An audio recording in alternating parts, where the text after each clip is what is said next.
अब बात दिल्ली की और सियासत की। राज्यसभा चुनाव को लेकर रस्साकशी तेज है। कांग्रेस अध्यक्ष सोनिया गांधी के साथ अहम बैठक।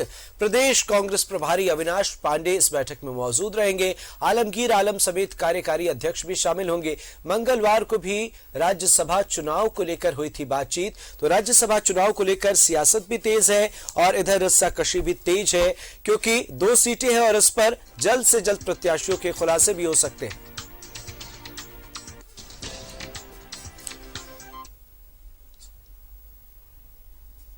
सहयोगी अमर का रुख करते हैं, हमारे साथ दिल्ली से लाइव जुड़े हुए। अमर, राज्यसभा चुनाव को लेकर क्या कुछ देख पा रहे हैं आप?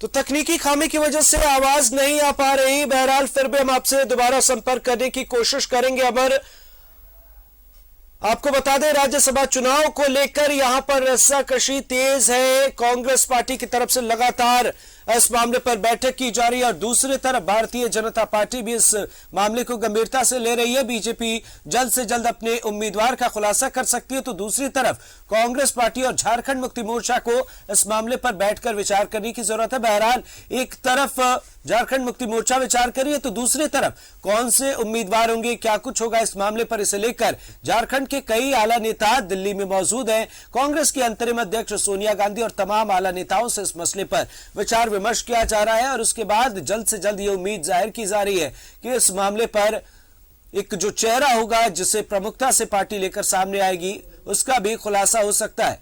बहरहाल राज्यसभा चुनाव को लेकर रस्साकशी तेज है और सियासत का दौर है, उसकी भी शुरुआत हो गई है। 2 सीटें हैं झारखंड में और इसे लेकर मंथनों का दौर शुरू है।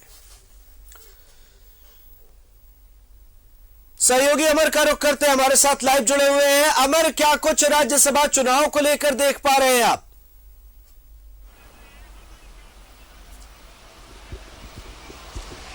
देखिए, मंगलवार को सोनिया गांधी जो कांग्रेस की अध्यक्ष हैं, उनसे प्रभारी अविनाश पांडे मुलाकात किए थे। मुलाकात के बाद उन्होंने कहा था कि सभी अपने नेताओं को वो दिल्ली तलब किए हैं, यानी पीसीसी, सीएलपी और जो कार्यकारी अध्यक्ष हैं उनके साथ इनकी आज मीटिंग है।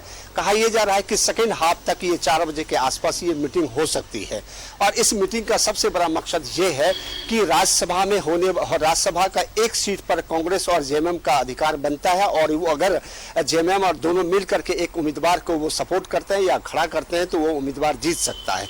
लेकिन जेएमएम खुद अपनी दावेदारी पेश कर रही है, कांग्रेस अपनी दावेदारी पेश कर रही है।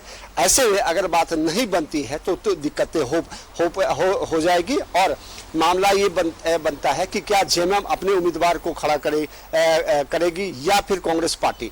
इसी को लेकर के आज एक बैठक है। कांग्रेस अपनी रणनीति तय करेगी कि आखिर जेएमएम उनको ये सीट नहीं देती है तो उनको आखिर क्या करना है और इसी वजह से आज मीटिंग बुलाई गई है। इस मीटिंग में यह बातचीत चर्चा होगी कि राज्यसभा चुनाव को लेकर के जो आपस में खींचतान है उस खींचतान को कैसे समाप्त किया जाए।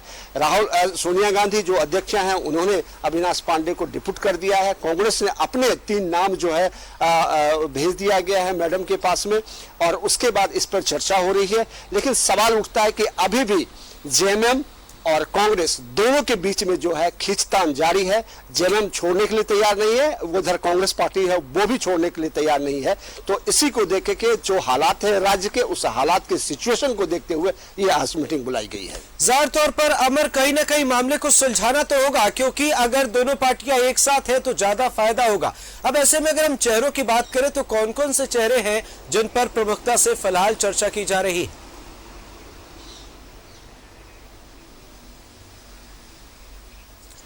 बिल्कुल, देखिए, कांग्रेस ने अपने प्रदेश से 3 नाम भेजा है, सुबोध कांत सहाय, आलमगीर आलम और डॉक्टर अजय। और इन पे जो लिस्ट कांग्रेस मुख्यालय भेज दी गई है, कांग्रेस आलाकमान के पास भेज दी गई है। लेकिन सबसे बड़ा सवाल अभी भी है कि अभी तक ये तय नहीं हो पाया है कि आखिर उम्मीदवार किसके होंगे। जेएमएम के होंगे। जेएमएम का अपना तर्क है कि अगर आंकड़े देखें या फिर जो चुनाव में या फिर जो वोटिंग का जो तरीका है, जो सिचुएशंस है, उस तरीकों को अगर आप देखें तो झारखंड में 2 सीटें हैं और इसका मतलब है किसी भी पार्टी को अगर 28 वोट है तो उसके उम्मीदवार जीत जाएंगे।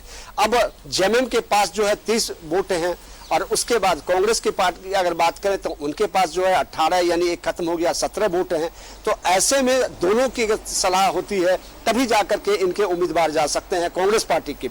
अगर जेएमएम अलग से चुनाव लड़ती है, अलग से अपने उम्मीदवार को खड़ा करती है तो जेएमएम के पास पर्याप्त वोट है, वो अपने उम्मीदवार को जिता ले जा सकते हैं। अब सवाल उठता है कि अगर राज्यसभा को लेकर के अगर राज्य में जो हालात हैं उस हालात को अगर आप देखें, क्योंकि मुख्यमंत्री कांग्रेस के समर्थन से बनी हुई है, सरकार कांग्रेस के समर्थन से चल रही है, तो इसका अगर जेएमएम इस मुद्दे पर तैयार नहीं होती है तो इसका इम्पैक्ट जो है राज्य की सरकार के भी पड़ेगा आने वाले समय में। तो अब यही वजह है कि दोनों जो है चुप्पी साधे हुए हैं और दोनों ये चाहता है कि सुलह किसी तरह से साफ तौर पर यह सुलह बेहद जरूरी है। बहुत बहुत शुक्रिया हमारे इन तमाम जानकारियों के लिए। तो झारखंड मुक्ति मोर्चा और कांग्रेस को भी इस मामले पर सामंजस्य बैठाने की जरूरत है और दूसरी तरफ दिल्ली में बैठकों के दौर की शुरुआत हो गई है। देखना दिलचस्प होगा कि कांग्रेस पार्टी की तरफ से कौन से चेहरे हैं जिन्हें वे प्रमुखता से लेकर आते हैं और उसके बाद कांग्रेस और जेएमएम के बीच कैसी सुलह होती है। एक छोटे से ब्रेक के लिए रुक रहे हैं, जल्द लौटेंगे।